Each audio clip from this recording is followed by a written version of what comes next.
লোহিত সাগরে একটি বাণিজ্যিক জাহাজ বেশ কয়েকবার হামলার শিকার হয়েছে। জাহাজটি কোনো কমান্ডের অধীনে ছিল না। ব্রিটিশ সামরিক বাহিনী জানিয়েছে আক্রমণকারীরা ইয়েমেনের হুথি বাহিনী। হামলার বিষয়ে বিশদ বিবরণ জানা যায়নি, তবে ইরান এবং হিজবুল্লাহ যখন ইসরায়েলের উপর প্রতিশোধ নেয়ার ঘোষণা দিয়ে রেখেছে তখনই হুথির নতুন এই আক্রমণের খবর জানা গেল। গাজায় আগ্রাসন চালিয়ে যাচ্ছে ইসরায়েল। ফিলিস্তিনিদের সমর্থনেই গত নভেম্বর থেকে লোহিত সাগরে বাণিজ্যিক জাহাজে হামলা করে আসছে ইয়েমেনের হুথি বাহিনী।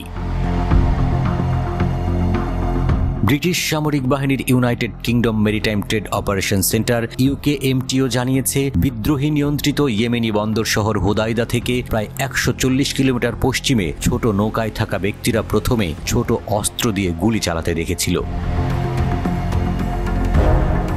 UKMTOর মতে 3টি প্রজেক্টাইলও জাহাজটিতে আঘাত হানে। এর অর্থ ড্রোন নাকি ক্ষেপণাস্ত্র ছিল তা তাৎক্ষণিকভাবে স্পষ্ট হয়নি। UKMTO বলেছে জাহাজটি কমান্ডের অধীনে ছিল না বলে জানা গেছে। সম্ভবত এটি সমস্ত শক্তি হারিয়েছে। কোনো হতাহতের খবর নেই।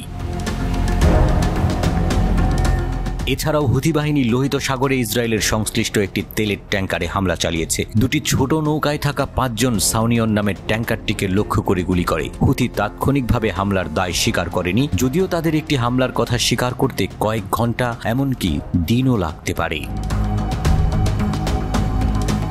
অক্টোবরে গাজায় যুদ্ধ শুরু হওয়ার পর থেকে হুথি মিসাইল ও ড্রোন দিয়ে 80টিরও বেশি জাহাজকে লক্ষ্যবস্তু করেছে। অভিযানে তারা একটি জাহাজ আটক করে, 2টি ডুবিয়ে দেয় এবং 4 জন নাবিক নিহত হয়।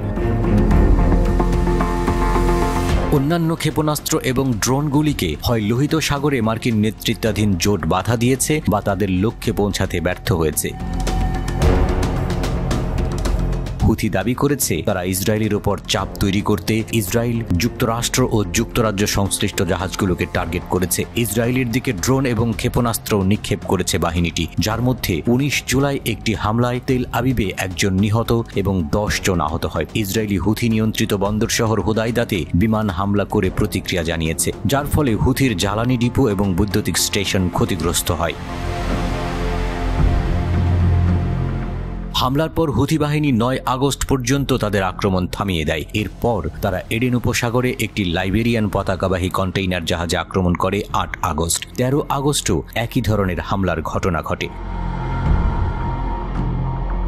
তেহরানে হামাস নেতা ইসমাইল হানিয়াকে হত্যার ঘটনায় ইসরায়েলের বিরুদ্ধে প্রতিশোধ নেয়ার হুমকি দিয়েছে ইরান। ইসরায়েল ও যুক্তরাষ্ট্র আশঙ্কা করছে প্রতিশোধ নেয়ার ক্ষেত্রে ইরান হুথি, হিজবুল্লাহর মতো প্রক্সিদের ব্যবহার করতে পারে।